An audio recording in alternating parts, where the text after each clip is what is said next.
Bidadi township ವಿರುದ್ಧ ಇಂದು ದೋಸ್ತಿ ಪಾದಯಾತ್ರೆ. ಬಿಡದಿ ಭೂಯುದ್ಧದಲ್ಲಿ ದೋಸ್ತಿಗಳ ಒಕ್ಕಟ್ಟಿನ ಮಂತ್ರ. ಕೆಪಿಸಿಸಿ ಸತ್ಯಶೋಧನಾ ಸಮಿತಿಗೂ ಕುಟುಕಿದ ಎಚ್ಡಿಕೆ. ಪ್ರಾಯಶ್ಚಿತ್ತ ಯಾತ್ರೆಗೆ ಹಾರ್ದಿಕ ಸ್ವಾಗತ ಅಂತ ಕಾಂಗ್ರೆಸ್ ವಾಗ್ದಾಳಿ. ಇದೆಲ್ಲವನ್ನ ನೋಡೋಣ ರಾಜಕೀಯ ನ್ಯೂಸ್ ಟಾಪ್ 9 ನಲ್ಲಿ. ಬಿಡದಿ ಟೌನ್ಶಿಪ್ ಯೋಜನೆ ವಿರುದ್ಧ ಬಿಜೆಪಿ ಜೆಡಿಎಸ್ ಮತ್ತೆ ಸಮರ ಕಹಳೆ ಮೊಳಗಿಸಿದೆ. ಬಿಡದಿ ರೈತರ ಪರ ನಿಲ್ಲೋ ಮೂಲಕ ರಾಜ್ಯ ಸರ್ಕಾರವನ್ನ ಇಕ್ಕಟ್ಟಿಗೆ ಸಿಲುಕಿಸಬೇಕು ಅಂತಾನೆ ಇಂದಿನಿಂದ ಬೃಹತ್ ಪಾದಯಾತ್ರೆಗೆ ರೆಡಿಯಾಗಿದ್ದಾರೆ. ಬಿಡದಿಯ ಭೈರಮಂಗಲದಿಂದ ಫ್ರೀಡಂ ಪಾರ್ಕ್ ವರೆಗೆ 3 ದಿನಗಳ ಕಾಲ ಪಾದಯಾತ್ರೆ ನಡೆಸಲಿದ್ದಾರೆ. ಈ ಸಂಬಂಧ ನಿನ್ನೆ ಬೆಂಗಳೂರಿನ ಖಾಸಗಿ ಹೋಟೆಲ್ನಲ್ಲಿ ದೋಸ್ತಿ ನಾಯಕರು ಸಮನ್ವಯ ಸಭೆ ನಡೆಸಿದ್ರು. ಸಭೆಯಲ್ಲಿ ಕೇಂದ್ರ ಸಚಿವ ಕುಮಾರಸ್ವಾಮಿ, ವಿಪಕ್ಷ ನಾಯಕ ಅಶೋಕ್, ಛಲವಾದಿ ನಾರಾಯಣ ಸ್ವಾಮಿ ಸೇರಿದಂತೆ ಘಟಾನುಘಟಿ ನಾಯಕರು ಭಾಗಿಯಾಗಿದ್ರು. ಸಮನ್ವಯ ಸಭೆಯಲ್ಲಿ ದೋಸ್ತಿಗಳು ಒಗ್ಗಟ್ಟಿನ ಮಂತ್ರ ಜಪಿಸಿದ್ದಾರೆ. ಈ ಹಿಂದೆ ಬಿಡದಿ ಹೋರಾಟದಲ್ಲಿ ಬಿಜೆಪಿ ಜೆಡಿಎಸ್ ಪ್ರತ್ಯೇಕ ಹೋರಾಟದಿಂದ ಗೊಂದಲದ ನೆರಳು ಕಂಡು ಬಂದಿದ್ದುಂಟು. ಹೀಗಾಗಿ ಈ ಬಾರಿ ಯಾವ ಗೊಂದಲಗಳೂ ಆಗಬಾರದು, ಹೋರಾಟ ಗಟ್ಟಿಯಾಗಿರಬೇಕೆಂದು ಒಗ್ಗಟ್ಟಿನ ಮಂತ್ರ ಜಪಿಸಿದ್ದಾರೆ.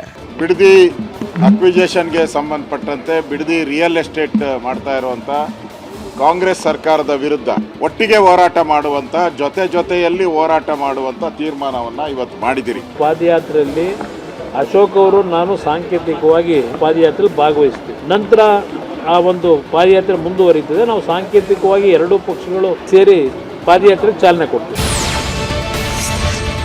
ಸಿಎಂ ಡಿಕೆ ಶಿವಕುಮಾರ್ ವಿರುದ್ಧ ಗುಡುಗಿದ ಕೇಂದ್ರ ಸಚಿವ ಕುಮಾರಸ್ವಾಮಿ 2006ರಲ್ಲಿ ಮಾಡಲಾಗಿದ್ದ ಸತ್ಯಶೋಧನಾ ಸಮಿತಿ ವಿಚಾರವನ್ನ ಉಲ್ಲೇಖಿಸಿ ಕಾಲೆಳೆದಿದ್ದಾರೆ. ನೀವು ಬಿಡದಿಗೆ ಹೋಗಿ ವರದಿ ಮಾಡಿದ್ರೋ ಅಥವಾ ನೀವು ಇಲ್ಲದೆ ಮಾಡಿದ್ರೋ ಅಂತ ತಿರುಗೇಟ್ಕೊಟ್ಟಿದ್ದಾರೆ. ಸತ್ಯಶೋಧನಾ ಸಮಿತಿ ಕಾಂಗ್ರೆಸ್ ಪ್ರದೇಶ ಕಮಿಟಿಯಿಂದ ಮಾಡಿದ್ರಲ್ಲ, ಇಲ್ಲಿ ಯಾರ್ಯಾರಿದ್ದೀರಪ್ಪ ಸಮಿತಿಲಿ? ಮುಖ್ಯಮಂತ್ರಿಗಳೇ 20 ಜನದ ಮಾಡವರ, 23 ಜನದ ಸಮಿತಿ 2006ರಲ್ಲಿ.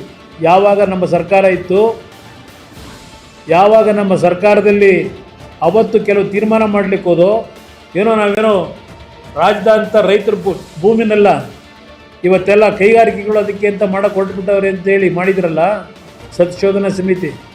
ಏನು ಹೇಳಿದಿರಪ್ಪ ಅವತ್ತು? ಆ ಸಮಿತಿ ಒಳಗೆ ನೀವು ಬಿಡದಿಗೆ ಹೋಗಿದ್ರೋ ಇಲ್ಲ ನೀವು ಇಲ್ಲದೆ ಮಾಡಿದ್ರೋ? ಇದನ್ನು ಬಿಜೆಪಿ ಜೆಡಿಎಸ್ ನಾಯಕರ ಪಾದಯಾತ್ರೆಗೆ ಬಿಡದಿಯಲ್ಲಿ ಕಾಂಗ್ರೆಸ್ ಕಾರ್ಯಕರ್ತರು ಕೌಂಟರ್ ಕೊಟ್ಟಿದ್ದಾರೆ.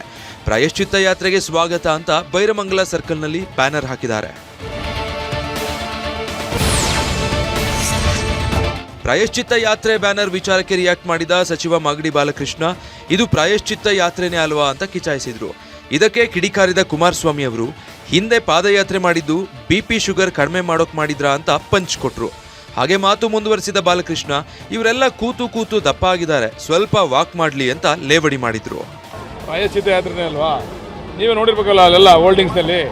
ನಾಳೆ ನಾವು ಆ್ಯಡ್ ಕೂಡ ಕೊಡ್ತಾ ಇದ್ದೀವಿ, ಪತ್ರಿಕೆಗಳಲ್ಲಿ ಆ್ಯಡ್ ಕೂಡ ಕೊಡ್ತಾ ಇದ್ದೀವಿ, ಯಾರ್ಯಾರ ಕಾಲದಲ್ಲಿ ಏನೇನಾಯಿತು ಅಂತ. ಯಾರು ಈ ಒಂದು ಯೋಜನೆಯನ್ನು ಜಾರಿಗೆ ತಂದ್ರು ಅವರೇ ಇವತ್ತು ಪಾದಯಾತ್ರೆ ಮಾಡ್ತಾ ಇರ್ತಕ್ಕಂಥದ್ದು ದುರದೃಷ್ಟಕರ. ಒಂದು ಪಕ್ಷದವರು ಯಾರಾದ್ರೂ ಜಾರಿಗೆ ತಂದ್ರೆ ಅವರೇ ಪಾದಯಾತ್ರೆ ಮಾಡ್ತಾವ್ರೆ ಅಂತಂದರೆ ಅದಕ್ಕೆ ನಾವು ಪ್ರಾಯಶ್ಚಿತ್ತ ಯಾತ್ರೆ ಅಂತ ಕೊಟ್ಟಿದ್ದೀವಿ. ಅವ್ರು ಮಾಡಿದಂಥ ಪಾಪಕ್ಕೆ ಪ್ರಾಯಶ್ಚಿತ್ತಕ್ಕೋಸ್ಕರ ಪಾದಯಾತ್ರೆ ಮಾಡ್ತಾರೆ. ಈಗ ಅವರು ಹಲವಾರು ಬಾರಿ ಪಾದಯಾತ್ರೆ ಮಾಡೋರೆಲ್ಲ ಪ್ರಾಯಶ್ಚಿತ್ತಕ್ಕೆ ಮಾಡಿದ್ರ? ಅವ್ರು ಮಾಡಿರೋದು ಇಲ್ಲ ಬಿ ಪಿ ಶುಗರ್ ಸರಿ ಮಾಡ್ಕೊಳಕ್ಕೆ ಮಾಡ್ಕೊಂಡ್ರ? ಬನ್ನಿ ನೋಡೋಣ. ಪಾಪ ಅವ್ರಿಗೆಲ್ಲ ಸ್ವಲ್ಪ ಎಕ್ಸಸೈಸ್ ಮಾಡಲಿ ಅಂತ ಹೇಳೋರೆ, ವಾಕಿಂಗ್ ಮಾಡಲಿ ಅಂತ. ಎಲ್ಲ ದಪ್ಪ ಆಗ್ಬಿಟ್ಟವ್ರೆ, ಕೂತು ವಾಕಿಂಗ್ ಮಾಡಲಿ, ದೇವ್ರು ಒಳ್ಳೇದು ಮಾಡಲಿ ಅವ್ರಿಗೆ. ಬಿಡದಿ ಕದನಕ್ಕೆ ನೈಸ್ ಟೋಲ್ ಲಿಂಕ್ ಮಾಡಿದ ಕುಮಾರಸ್ವಾಮಿ ಲೂಟಿ ಬಾಂಬ್ ಸಿಡಿಸಿದ್ದಾರೆ. ಇನ್ಮುಂದೆ ಯಾರು ಕೂಡ ಟೋಲ್ ಕಟ್ಟಬೇಡಿ ಎಂದ್ರು. ಈ ಮಾತಿಗೆ ಗರಂ ಆದ ಸಚಿವ ಬಾಲಕೃಷ್ಣ, ನೈಸ್ ರೋಡ್ ಮಾಡಲು ದೇವೇಗೌಡರೇ ಅನುವು ಮಾಡಿಕೊಟ್ಟಿದ್ದು, ಜನರನ್ನ ಎತ್ಕಟ್ಟೋದು ಬೇಡ ಅಂತ ಹೇಳಿದ್ರು. ಈ ಮಾತಿಗೆ ಸಿಟ್ಟಿಗೆದ್ದ ದಳಪತಿ, ನೈಸ್ ದೇವೇಗೌಡರ ಕೂಸೆ, ನೀವು ನಿಯಮಗಳನ್ನ ಉಲ್ಲಂಘನೆ ಮಾಡಿ ನೈಸ್ ಮಾಲೀಕನಿಗೆ ಶೂ ಪಾಲಿಶ್ ಮಾಡ್ತಾ ಇದ್ದೀರಾ ಅಂತ ಗರಂ ಆಗಿದ್ದಾರೆ. ಬೆಂಗಳೂರಿನ ನಾಗರಿಕರಿಗೆ ನಾನು ಮನವಿ ಮಾಡ್ತೇನೆ, ಯಾವುದೇ ಕಾರಣಕ್ಕೂ ಟೋಲನ್ನು ಕಟ್ತಕ್ಕಂಥದ್ದನ್ನು ನಿಲ್ಲಿಸಿ 1 ವಾರ 10 ದಿವಸದ ಗಡುವು ಕೊಡ್ತೀವಿ. ಇದನ್ನು ವಿಧಾನಸಭೆಯಲ್ಲೂ ಬಹುಶಃ ನಮ್ಮ 2 ಪಕ್ಷಗಳ ನಾಯಕರುಗಳು ಚರ್ಚೆ ಮಾಡಲಿಕ್ಕೆ ಮನವಿ ಮಾಡಿದ್ದೇನೆ. ಆದರೆ ಕಾನೂನು ರೀತಿಯಲ್ಲಿ ಹೋರಾಟ ಮಾಡಲಿ. ಕಟ್ಟಬೇಡಿ ಅನ್ನೋದು, ಗುಂಪು ಕಟ್ಟೋದು, ಗಲಾಟೆ ಮಾಡೋದ್ರಿಂದ ಕಾನೂನಲ್ಲಿ ಏನಾದ್ರು ಹೆಚ್ಚು ಕಡಿಮೆ ಆದರೆ ಯಾರು ಜವಾಬ್ದಾರಿ ಆಗ್ತಾರೆ? ಆ ಥರ ಜವಾಬ್ದಾರಿ ಸ್ಥಾನದಲ್ಲಿರ್ತಕ್ಕಂಥ ಕುಮಾರಸ್ವಾಮಿ ಅವರು ಕ್ಷುಲ್ಲಕ ಹೇಳಿಕೆಗಳನ್ನು ದಯಮಾಡಿ ಕೊಡೋದನ್ನು ನಿಲ್ಲಿಸಬೇಕು. ಅದಕ್ಕೆ ಕಾನೂನಿದೆ, ಕಾನೂನಲ್ಲಿ ಹೋರಾಟ ಮಾಡಿ. ನೀವು ನೈಸ್ ರಸ್ತೆ ಯಾರಿಂದ ಬಂತದ್ದು? ಯಾರ ಕಾಲದಲ್ಲಿ ಪ್ರಾರಂಭ ಆಯಿತು? ದೇವೇಗೌಡರ ಕಾಲದಲ್ಲೇ ಪ್ರಾರಂಭ ಆಗಿದ್ದು. ದೇವೇಗೌಡರು ನೈಸ್ ರಸ್ತೆ ಮಾಡದೆ ಹೋಗಿದ್ರೆ ಈ ಒಂದು ವಿಚಾರಗಳ ಚರ್ಚೆ ಆಯ್ತಿರ್ಲಿವಲ್ಲ. ಕುಮಾರಸ್ವಾಮಿ ಅವರು ಬಿಡದಿ ಟೌನ್ಶಿಪ್ಪು, ದೇವೇಗೌಡರು ನೈಸು, ಇವರೇ ಮಾಡೋದು, ಇವರೇ ಜನಗಳನ್ನ ಎತ್ಕಟ್ಟೋದ ಮೇಲೆ ಇವರು ಪಾಪ ಹೊರಟವ್ರೆ. ಕುಮಾರಸ್ವಾಮಿ ಕೂಸನ್ನ ನಾವು ಇಂಪ್ಲಿಮೆಂಟ್ ಮಾಡಕ್ಕೆ ಹೊರಟಿದ್ದೀವಿ. ಅವತ್ತು ನೈಸ್ ಹೇಳಿದ್ರು, ದೇವೇಗೌಡರು ಕೂಸು. ಹೌದಪ್ಪ, ದೇವೇಗೌಡರು ಕೂಸು, ಅದನ್ನು ಒಳ್ಳೆ ರೀತಿಯಲ್ಲಿ ಬೆಳೆಸಿ ಅಂತ ಹೇಳೋದು. ಅದಕ್ಕೆ ಫ್ರೇಮ್ ವರ್ಕ್ ಅಗ್ರಿಮೆಂಟ್ನೆಲ್ಲ ಉಲ್ಲಂಘನೆ ಮಾಡಿ ಯಾರೋ ನೈಸ್ ಕಂಪ್ನಿ ಮಾಲೀಕನಿಗೆ ಶೂ ಪಾಲಿಶ್ ಮಾಡ್ಕೊಂಡಿದ್ದೀರಿ. ಜಾತಿಗಣತಿ ರಾಜ್ಯ ಸರ್ಕಾರಗಳಿಗೆ ಜೇನುಗೂಡಿದ್ದಂತೆ. ಕೈ ಹಾಕಿದ್ರೂ ಕಷ್ಟ, ಬಿಟ್ರೂ ಕಷ್ಟ. ಸಿದ್ದರಾಮಯ್ಯ ಆಡಳಿತದ ಅವಧಿಯಲ್ಲಿ ಭಾರಿ ಸದ್ದು ಮಾಡಿದ್ದ ಜಾತಿಗಣತಿ ಮತ್ತೆ ಮುನ್ನೆಲೆಗೆ ಬಂದಿದೆ. ಸಿದ್ದರಾಮಯ್ಯ ಸಿಎಂ ಸ್ಥಾನದಿಂದ ಕೆಳಗಿಳಿಯುವ ಮುನ್ನ ಜಾತಿಗಣತಿ ವರದಿಯನ್ನ ಸ್ವೀಕರಿಸಿದ್ರು. ಈ ಬಗ್ಗೆ ಮಂಡಲ್ ವರದಿ ಜಾರಿಯ 36ನೇ ವಾರ್ಷಿಕೋತ್ಸವದಲ್ಲಿ ಮಾತನಾಡಿರೋ ಸಿದ್ದರಾಮಯ್ಯ, ನಾನು ವರದಿ ಸ್ವೀಕರಿಸಿದ್ದೆ, ಆದರೆ ಜಾರಿಯಾಗದೆ ಹಾಗೇ ಇದೆ. ಈ ಬಗ್ಗೆ ಹೋರಾಟ ಆಗಬೇಕು ಅಂದಿದ್ದಾರೆ. ನಾನು ಮುಖ್ಯಮಂತ್ರಿಯಾಗಿ ಸ್ವೀಕಾರ ಮಾಡಿದ್ದೀನಿ, ಅದು ಹಂಗೆ ಇದೆ, ಈಗ ಜಾರಿ ಆಗ್ಬೇಕಲ್ಲ ಅದು. ಮತ್ತೆ ನೀವು ಸುಮ್ಮನೆ ಇದ್ರೆ ನೀವೆಲ್ಲಿ ಮಾಡ್ತಾ ಇದ್ದೀರಿ? ಇನ್ನು ರಾಷ್ಟ್ರೀಯ ಒಬಿಸಿ ಮಹಾಸಂಘದ 11ನೇ ರಾಷ್ಟ್ರೀಯ ಮಹಾಸಮಾವೇಶದಲ್ಲಿ ಮಾತನಾಡಿದ ಡಿಕೆ, ಜಾತಿ ಸಮೀಕ್ಷೆ ಇಡೀ ದೇಶದಲ್ಲಿ ಆಗಬೇಕು ಅಂದಿದ್ದಾರೆ. ನಾವು ಅವರ ಹೋರಾಟ ಏನಿದೆ, ಕ್ಯಾಸ್ಟ್ ಸೆನ್ಸಸ್ ಆಗಬೇಕು ಅಂತೇಳಿ ನಮ್ಮ ರಾಜ್ಯದಲ್ಲಿ ಈಗಾಗಲೇ ನಾವು ಅದ್ರ ಬಗ್ಗೆ ಭಾಳ ಮುಂದಿದ್ದೇವೆ. ಸೊ ಇಡೀ ದೇಶದಲ್ಲಿ ಆಗಬೇಕು, ಅದು ನಮ್ಮ ಒತ್ತಡ ಕೂಡ ಇದೆ. ಖಂಡಿತ ಅವರ ಆಚಾರ ವಿಚಾರಗಳನ್ನ ಚಿಂತೆ ಮಾಡ್ತಾರೆ.